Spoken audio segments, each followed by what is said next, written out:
The Four Absolutes of the Oxford Group. Absolute Purity, Part 2. My name is Steve Van Eiderstein.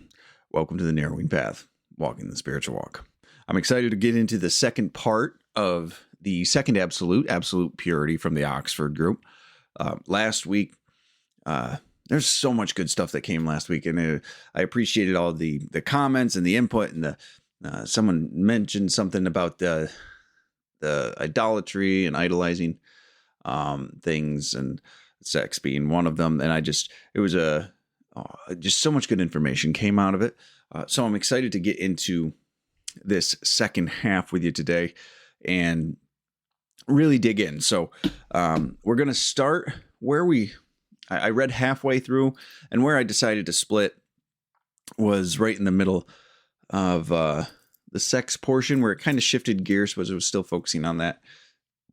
And so it's going to be a little bit of a continuance of that theme at the beginning of the reading.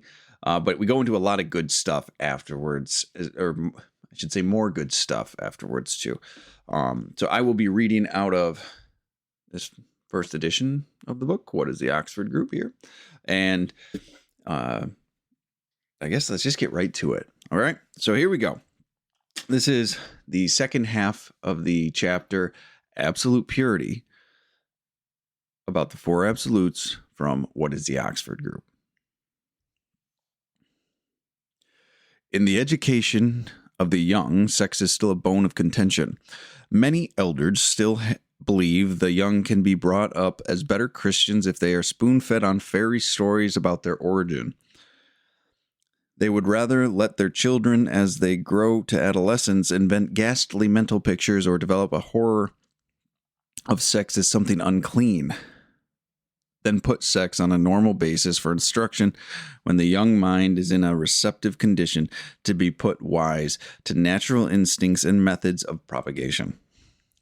Those parents and teachers who are incapable of or shudder at the thought of enlightening a young mind which needs, at an opportune moment in its life, a simple, helpful explanation of sex, are suffering from a shame which has its roots deep in impurity.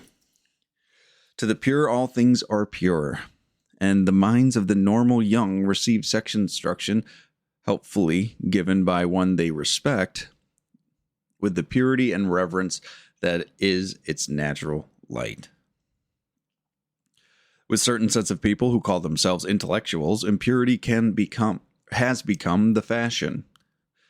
A number of these intellectuals are really mental slobs with minds that, of little use to anyone, are filled with colossal impertinence. Writers of a certain class of fiction decry all forms of decency and purity, gulling by their sheer audacity the reading public into the belief that if they put expressions and words that are not usually used in decent society into print, it is a sign of genius. Writers who have been given by God talents beyond the ordinary descend into depths of filth in their work that would make the average hard-swearing but honest man disgusted. Even if literary critics condemn a pornographic book for its blatant indecency, the sales do not suffer.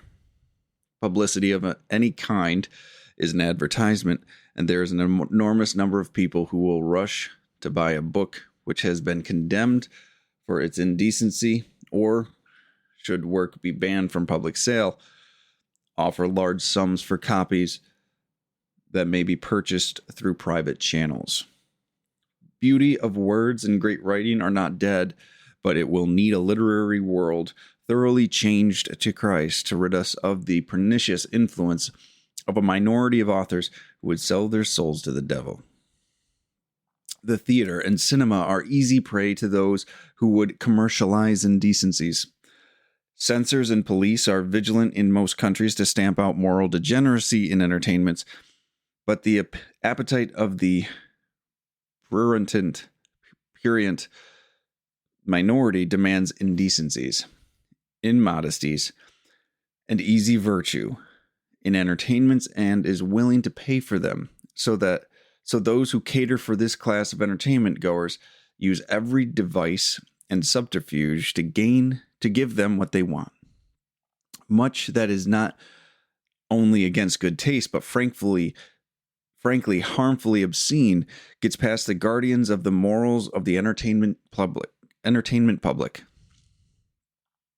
Where there's a will, there's a way, is proved constantly in the business, and films and plays are often produced publicly and make the public wonder whether any kind of censorship exists at all. That pictorial art must shock to attract attention is the belief of some of those who have an artistic capacity. Modern art galleries and exhibitions exude suggestive nudity from their walls.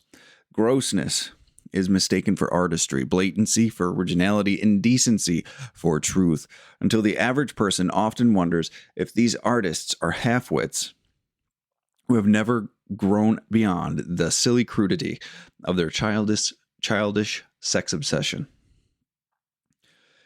In this modern world, it is believed to be impossible for anyone who lives actively to lead anything approaching a virtuous life. How can one have untainted motives in the business world, for instance, when one has to compete with the lying misrepresentation of one's competitors who will stick at nothing to ruin one? How can one think modestly when literature, films, plays, and art rely on impurity to tickle the palate of a jaded public? How can one behave with purity when one is surrounded by people who find impurity of action the incentive to forgetfulness that we are not on earth forever and live today, for tomorrow we may be dead, a drug that deadens them to sensitiveness and remorse? What shame is there in incontinence when pseudoscientific writers tell us to allow our instincts full scope if we wish, because that is being natural. And being natural is the best way to be happy. The only person who can answer these questions is Christ. He cannot answer them for us unless we really want to know and will listen to what he tells us. How can many people believe that though the world breeds impurity, God can take it away? If we believe God can meet every temptation, we must believe that God can keep us pure. He has never allowed a soul to suffer for resisting a temptation, although materially it may seem as if the result of that resistance may have been a distinct loss to us. And lead us not into temptation means take away from us the burden of temptation that appears too great for our human nature to resist. How many of us realize that the Holy Spirit can enter and sanctify a mind, sweeping its darkest corners, opening spiritual windows that human means cannot move, letting in the cleansing sunlight, bathing the spiritual room that is within us all in the serenity of real purity. Feeding the mind on impurities is like feeding the body on tainted food. Because we know the consequences to the body of such foolishness, we would not eat tainted food. Why then do we feed the mind on impure food that must slowly but surely kill the soul? Kill it, because the Holy Spirit has been destroyed within us. We say bitterly, kill it until, because the Holy Spirit has been destroyed within us, until we say bitterly that there is no God. Let me reread that last sentence one more time. Kill it until, because the Holy Spirit has been destroyed within us, we say bitterly that there is no God. I don't know about you, there's a lot of heaviness in that one too. A lot of truth and a lot of the similar problems. It's kind of just amazing to me. The more I read about these, or read the spiritual literature from that turn of the 1800s or turn of the 1900s, right, to the late 1800s, early 1900s, 1910, 1920s. Like the same problems were going on then. This was what we're facing today is nothing new. Honestly, it's gotten worse. I think it's been something that's progressed. It's been something that has become a major problem, if I'm frank. And we need to really address it. It needs to be brought to the surface, and it needs to be talked about, and a new direction be taken, because it seems as though they were trying to warn us years ago that, hey, this needs to be, this will, it seems like there were some clear warning signs, and then there was progress being made, and then there was a shift, and we kind of took some steps back maybe, or we just stopped progressing in this spiritual aspect of living. And it's really interesting for me to actually just read this and read the depth at which they go into and the things they refer to. And maybe it's just a generational problem. I don't know. But it seems as though we have the same issues, only they've gotten worse. So these are a lot of hot topics for today. These are a lot of things that are in the news today, in the political landscape. Communities talk about them. They're in the educational system. They're in the media today, whether it's social media, movies, TV shows, right? Like all the same stuff that we talked about today, or we talked about in this reading, is stuff that we talk about today that's a problem. And it's always that constant battle, it seems, between morality and obscenity.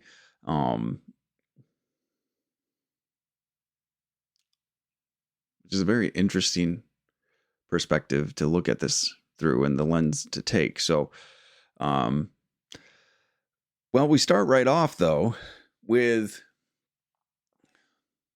at least in the Western world, something that's become very common to many people to have a conversation about, and it's sex in the education system. And there's a lot of opinions on this. There's a lot of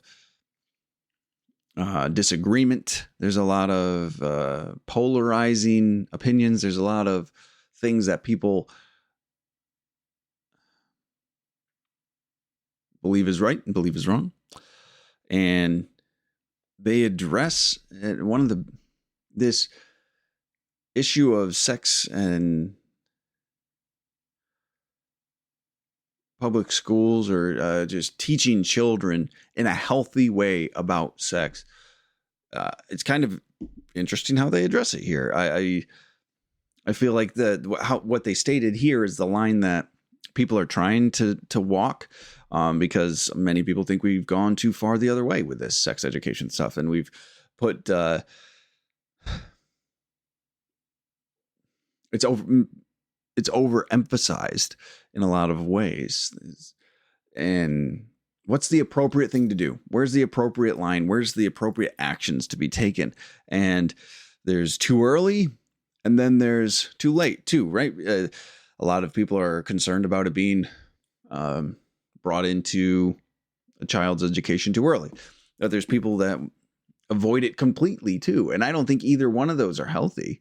Right. The healthy line's in the middle somewhere, and to have an appropriate conversation about it. Right. So, and those that can't have the conversation, that's a problem. Those parents and teachers who are incapable or shudder at the thought of enlightening a young mind, which needs at an appropriate moment in life. That's a key phrase here. Appropriate moment in life. A simple, helpful explanation of sex are suffering from a shame that has its roots deep in impurity. So first of all, they're acknowledging, like, this is something that children at an appropriate age need instruction on, need awareness of, need education on, right? Because if you don't, then if you're not able to have that conversation, and we're talking about from the person providing the information, if teachers and parents, I also like that they put out teachers and parents in that too. If you can't have that conversation, there's a problem with you, right? If you're too ashamed to talk about it with your child, and it's an appropriate time, and it's something that there needs to be instruction and direction on, because it's not like it can be avoided. You can't just ignore it. If you can't have that conversation, you have to take a look at yourself, right? If I was in the position where I needed to have a conversation with my child about sex and what's going on, and maturity and hormones and all this kind of stuff, because it's relevant, this affects their immediate living, right? It's a natural progression of things. If I can't have that conversation, I have to take a look at myself and wonder why. I have to see, why can't I actually have a healthy conversation about this? There's a lot of people out there that can't have a healthy conversation about it. They want to ignore it. It makes them uncomfortable. And I don't think that's a right place to be either. There's the over indoctrination. There's the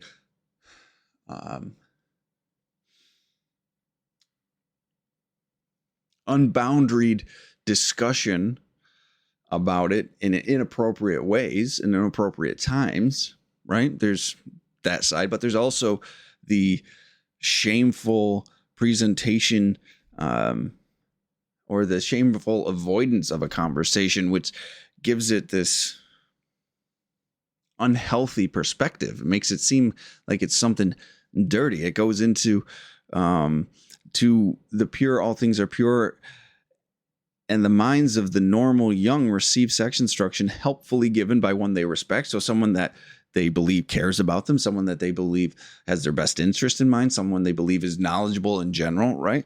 With purity and reverence, that is its natural light.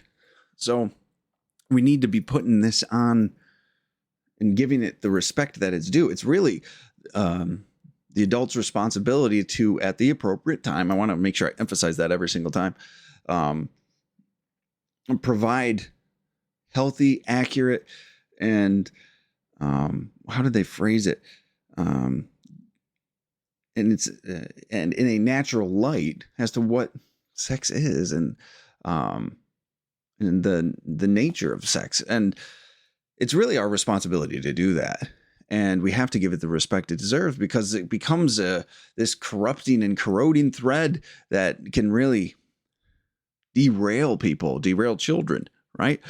Because if it's not presented appropriately, it becomes this dirty, impure thing that kids can become ashamed of, right? But if it's not presented appropriately, also, it can become an idol that's worshiped. People worship the idea of sexuality. People worship the idea of gender. People worship the idea of this side of their life, and becomes a defining characteristic for them. Now, neither are okay.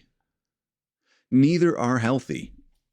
It should not be your idol, but you should not feel ashamed and impure because you are a human being and you have these, and you're just developing in a natural course of life, right?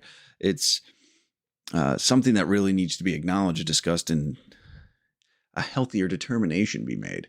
And I am happy that they brought in parents and teachers, because there's a discussion whether this should even be in schools or if it should be done at home, right? And a lot of people, I think, wanted it to be in schools purely because they can't have a healthy conversation about it at home. A lot of parents, I think, shy away from actually having a healthy conversation about sex with their children. And so they leave it up to the schools, and then they get angry or upset when the schools are not doing it the way they want it done. So it's something that parents, I believe, need to be really consider taking back, not leaving it just on the school to provide that education, right? Because they will, and they'll get, whether it's from their friend group, whether it's from the curriculum itself, wherever it's coming from, like, it will be taught. So if it's not something that you are comfortable with, or you want to have what you would consider a healthy conversation about it, then I suggest that responsibility goes back into the home. I think schools have been given too much on their shoulders for the actual moral rearing of children. It should be a place to practice it, mostly, not just learned. And it needs to be brought from the homes, I believe. It seems to be how it's worked well in the past. And we might be losing a little bit of that today. And so to having a healthy, appropriate conversation with your children regarding this is something a lot of people need to take a look at and decide what that means for them. So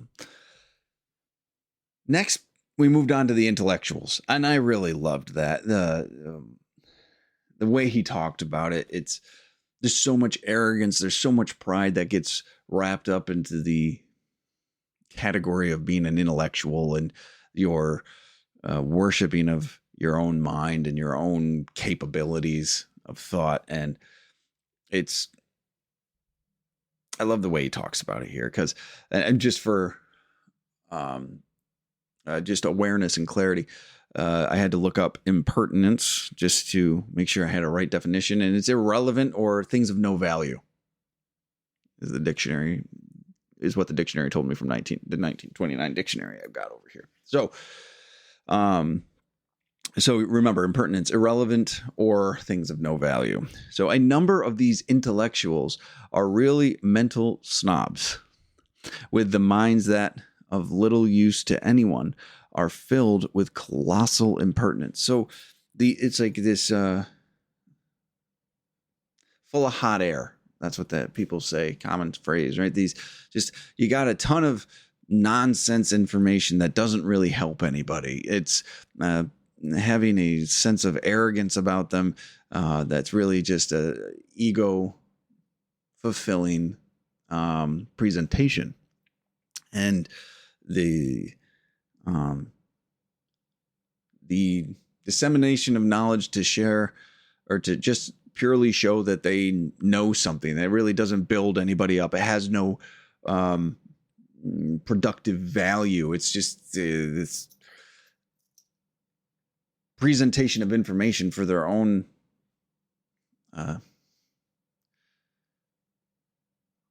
selfish gratification.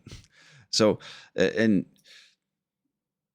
they don't use their intellectual gifts to actually pursue things that are pure and healthy, right? Because this, I'll talk a little bit at the end, but if you don't have these gifts focused in some way, right, they're going to get misdirected into unhealthy things like impure thoughts, insecure concepts, and self-serving ideas, right? It's going to take these gifts that these intellectual people have, and they're going to be rerouted into things that just make them feel good, that give them money, that give them a sense of popularity, right? And that serves nobody but themselves, right? If you're given these gifts and these abilities to comprehend complex things, right? Or a scientific mind, or just a depth of and use of language, which escapes most, right? Then use it to help move people forward. Use it to help grow this world. Use it to help explore purity and dignity and morality, and not just to use it to. How did they say it? He talked about, or whoever wrote this talked about how it was they were trying to get the moniker of genius, right? Like, I say these things, and because I say them, I must be a genius, right? Because they're shocking, they're abrasive, and they use that as a mark of genius, right? When they can actually use it, and it's really just boosting their own ego again, right? It's really just this way they can feel superior to other people and to stand on a soapbox of condemnation, and it does no one any good. It just makes them feel better about themselves, just like any other sin or moral failing too. I do want to make sure this is just another version of it, right? And we all have our own, but this one, this is just one that's used to shock and awe, to serve their own ego, to grow their own popularity, to get them more money, whatever it might be. Really, it's only a push for fame and financial gain at the end of the day. And all these obscure things that they're talk about are really just irrelevant things of no value, impertinent. So it's sacrificing their integrity, their morality, their integrity of their character for pleasure and selfish gratification. And this isn't just, when we talk about indecency, when we talk about obscenity or an obscurity, a lot of times it gets associated to a sexual motive, or gets associated to sex in general. And though that is included in what we're talking about, obscenity can be anything, really. We'll talk about it a little bit more because we move next into theater and art. But the things that can fall into this category are all forms of societal indecency, right? We're not just the one category of sex, but just anything that can be, well, in today's society, that used to be considered obscene. And that could be sex, drugs, alcohol. That could be certain ways people live, certain religious practices, like whatever it wants to be, or whatever pushes the envelope. People would just run right to the edge and jump off to be able to boost themselves up, right? To just under the guise of what? Art. And they do give a little bit of hope at the end of the paragraph about it, though, because the beauty of words and great writing is not dead, right? There's a lot of fantastic stuff out there. It's not all of it, but we will need a literary world thoroughly changed to Christ. So it needs a reorientation, right? These gifts and these talents and skills of all of these people that have these intellectual capabilities, specifically writing and being able to put words to paper so people can actually engage with ideas, needs a definite reorientation. It's still there, but it needs to be repurposed. And it's not everybody that's doing it. It also talks about how it's it's usually a minority, but the minority, a lot of times, even today, shapes the directive, pushes the envelope, and finds the justifications. And that was going on back then too. And it still happens today. And it happens slowly. And that's an important thing we need to consider, because we're going to go into the next thing we talked about is, theater and cinema. And how impurity really, and how purity is being removed. So, which inherently means impurity is taking place, because it's, or impurity is replacing it. It is taking its place, because that's the nature of this. If it's not a pure thought, if it's not a striving for purity, then it can only be impurity. That's the dichotomy of this.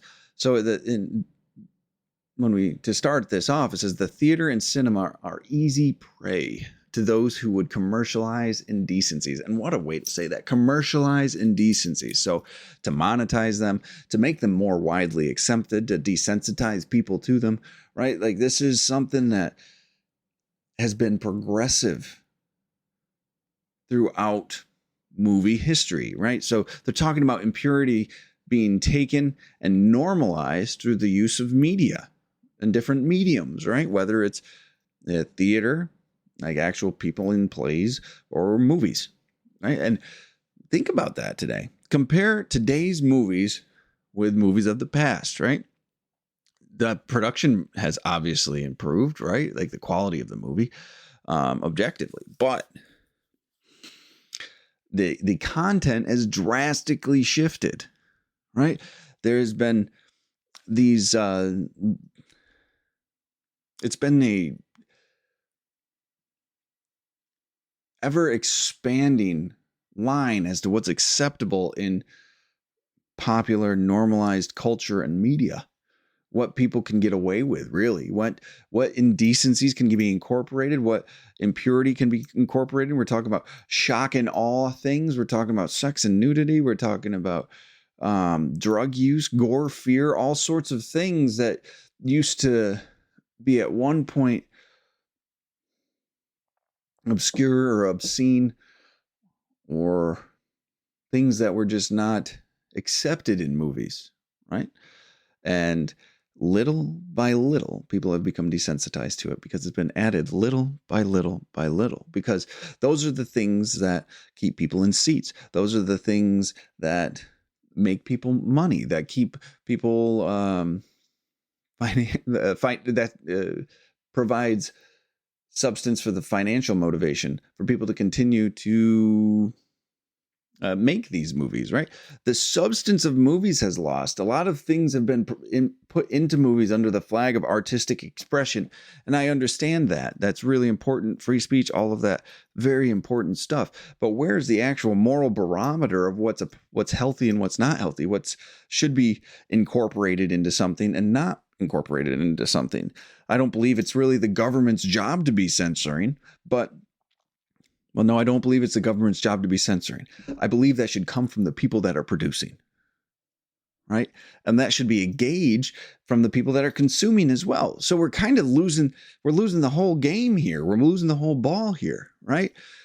And then people demand government step in and take these responsibilities on themselves. And it leads to a mess because that's not really the government's function at that point. So it's been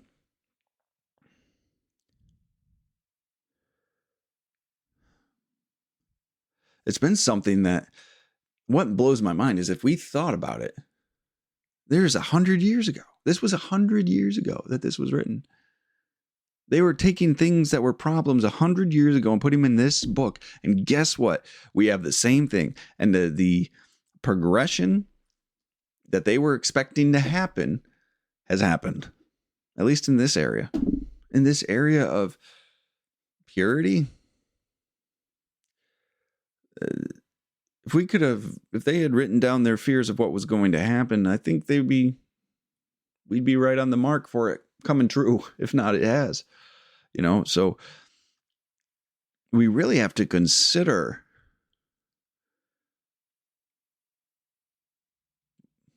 so much about this. Like, why are we consuming things? Why are we producing the things we do? Like, this extends,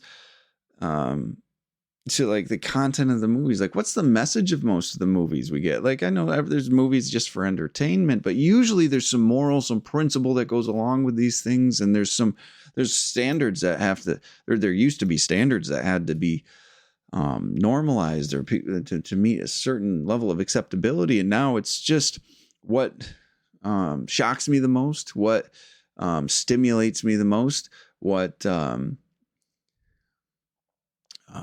the more flashes and noise and bigger and louder and better, and like the actual content and moral message of the movies seem to be less and less and less and less, which is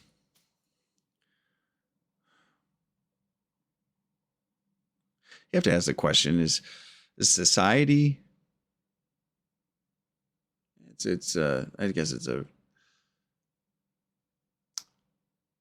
cyclical thing. One feeds the other. But is society dictating where the movies go, or do the movies dictate where society goes? That's the question I was wondering about right there.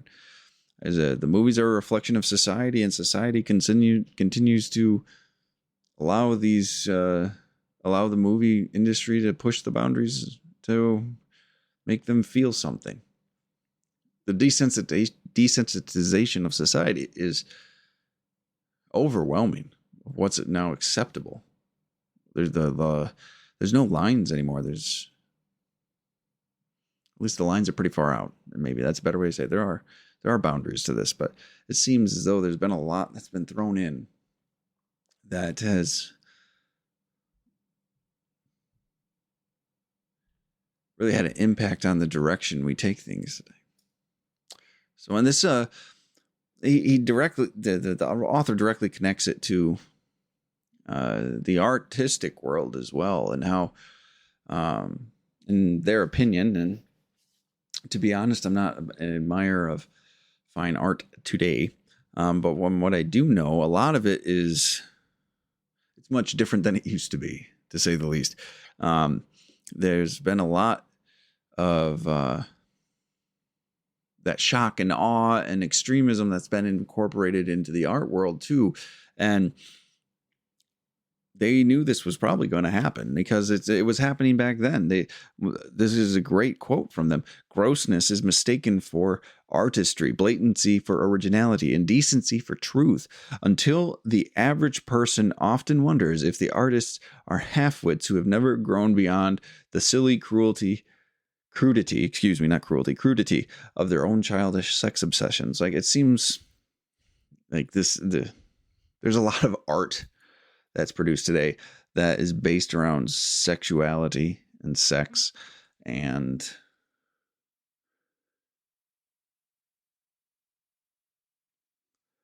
it just seems to be more presentation for their own selfish gratifications rather than actual progress or displays of beauty or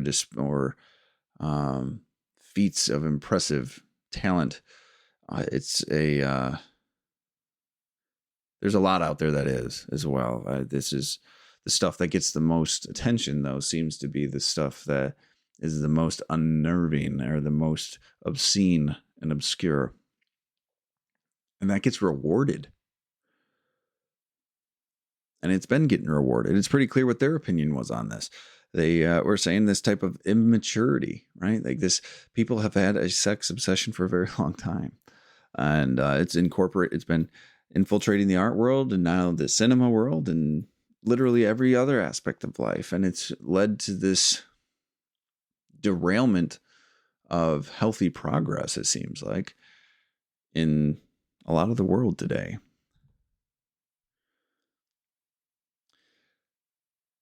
And that's the last area he really digs into for this absolute purity chapter. And we go into kind of a wrap up. And I want to just read a quote directly from the book. If you got a copy of the book, it's page 92 I'm going to be looking at. And it says, in this modern world, it is believed to be impossible for anyone who lives actively to lead anything approaching a virtuous life. How can one have untainted motives in the business world, for instance, when one has to compete with lying misrepresentation of one's competitors who will stick at nothing to ruin one? How can one think modestly when literature, films, plays, and art rely on impurity to tickle the palate of a jaded public? How can one behave with purity when one is surrounded by people who find impurity of action the incentive to forgetfulness, that we are not on earth forever and live today, for tomorrow we may be dead, a drug that deadens them to the sensitiveness and remorse? What shame is there in incontinence when pseudoscientific writers tell us to allow our instincts full scope if we wish, because that is being natural, and that being natural is the best way to be happy. So I'm glad they put that paragraph in there. They're saying, we get it. Many, many people are saying this. Well, how can we be virtuous? How can we practice purity when all around us, literally, we're swimming in impurity, and the impurity is what is progressing, not the purity, right? How do we hold ourselves to this moral character? How do we hold ourselves to these temptations? And I just love that quote. Live today, for tomorrow we may be dead. Does that sound familiar to anyone else in my generation, especially if you're 30s? That YOLO, you only live once. That was the first iteration of it right there. Live today, for tomorrow we may be dead. Turned into you only live once, or YOLO. Like, it's insane. Like, we have direct reflections of this in today's modern society 100 years later. And it just cracks me up when I hear this. These are the exact same problems today. They have just progressed even further, right? And the problem with this selfish living is that the remorse and sensitiveness, right, and is removed because they're like, well, I only live once. I get every right to do it, right? No, that's not the guiding factor. That just changes it. That just gives you the freedom to be completely selfish, self-centered, and self-serving at the expense of everyone else around you and everything else around you, because, hey, I only live once. I better just go do it and just do whatever it is I want to do, to the detriment of whoever. They were having this problem back then. We're still having this problem today. We haven't worked it out yet, I guess. And it just seems to be worse. And then the last sentence in that about embracing our natural tendencies, because this is a path to authenticity. I don't know about you, but when I've pursued anything that my flesh has desired, it hasn't turned out well for me, right? When I pursued a life of pleasure to happiness, right? And distraction to happiness, right? And all of these things just to make me feel better and serve my ego as a path to happiness failed me. They fail everybody that tries them. And I think that is an inclusive everybody, to be honest with you. I don't think there's one person that has lived that way, a selfish and self-centered way to be of service to their flesh only, right? And their natural proclivities, right? And natural animal nature really is what it is, that has founded the most true and pure sense of happiness and joy and contentment in their life, because that doesn't get you there. That doesn't actually provide what it's said to provide you, right? But it's just so many people struggle with these questions today. So many people with how can I hold this standard, right? How can I hold to this standard when this entire world around me is asking me to not, or is telling me I shouldn't, or is putting so much impurity in my path? How am I supposed to avoid it? How am I supposed to be successful? These are very heavy questions. These are very important questions, and they provide direction on this. The answer is living a spiritual life. The answer is to live a life in service to a higher power, to a God of our understanding. In this, they mentioned Christ in that last paragraph. Because this is from a Christian influence, and I know not everyone that listens to this follows a Christian path today, but they're talking about serving God. We need to take ourselves out of the middle. We need to pray, meditate, be of service. We need to not make this life solely about serving ourselves and our own self-interest. We have to actually put ourselves in service to something else. And then guess what? Have some faith that power and that way of life will actually provide you with the strength to resist these, with the strength to hold the moral line, with the strength to actually continue to grow in knowledge and understanding, with the strength to continue to live a life of integrity and righteousness. And when you do that, your life will change.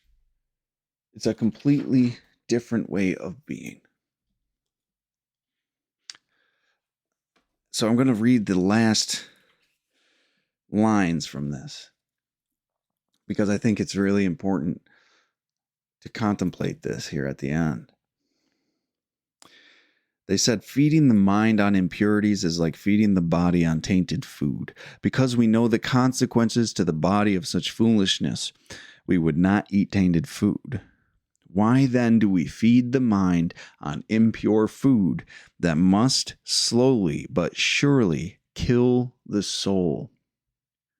It's this soul rot, this soul sickness. Slowly but surely kill the soul. Kill it until, because the Holy Spirit has been destroyed within us, we say bitterly that there is no God. Now, that is where I came to with my selfish and self-serving lifestyle. I came to a point where I was embittered towards God. There could not be one. There could not be anything greater than myself. There could be no higher power. There could be no God of my understanding, no energy, no source. It was a pointless life. And I was always going to feel horrible. I was always going to be a miserable person. This is just how I was, right? Now, I bring this up because a lot of this pursuit of perfection is about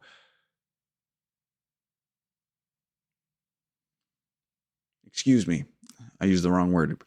This pursuit of purity, a lot of people think is about perfection. It's not about perfection, right? We strive for purity. We strive for moral thoughts. We strive for a God or Christ-like character, for righteousness, right? We strive for those things, because when we don't, we lack direction, and we start to just serve ourselves in our own selfish ways and selfish considerations, and just trying to make ourselves endure this world until we die. This is not the way we're intended to live. I know for myself, I am just a human being, so I have not done this flawlessly, but the pursuit of purifying my heart, my mind, my actions has led me into a lot of places I never thought I'd get. It's led me into a joy, a peace, and a contentment and a freedom in my life that was beyond even comprehension at one point. I thought it was not even on the table for a guy like me to have, but to be able to actually say, no, this is possible. But it was amazing to me. It's a miracle that this was possible for me. And I now know it was this concept and this principle of absolute purity that were my guideposts, that gave me direction, that gave me the ability to take steps towards a more contented and joyous living, and a type of life that I didn't know was one I wanted. I had that erosion of my relationship with God, and it said here, killed of spirit, right? Death of spirit, really. I didn't know it was even happening. I didn't know that was what I was attacking within myself. But sure enough, they knew. They had gone through this. Many people of our day and age have gone through this. So it's walking towards that God of your understanding, that higher power, that whether it's Christianity, whether it's source, whether it's energy, whether it's the universe, Mother Nature, some other Abrahamic religion, I don't care what it is, but embracing the practice and the principle of absolute purity in the pursuit of your God's will for your life is a really beautiful thing. And it has been an incredible journey for myself. So that's the end of absolute purity. Thank you all for joining me for this. We're going to go into the third absolute next week. The third absolute is absolute unselfishness. And I have a feeling it's going to be a good one. I'm excited to reread that and then have a couple conversations with you about it. So we'll be back again next week, and I'm looking forward to it. So thanks for all the support on YouTube and Spotify and all those good places, and Facebook, Instagram, X, even remember TikTok too, and anywhere you find me. I appreciate the participation and the feedback that I get from y'all. So thank you so much. So I will be back again next week with Absolute Unselfishness Part 1. So until next time, thanks.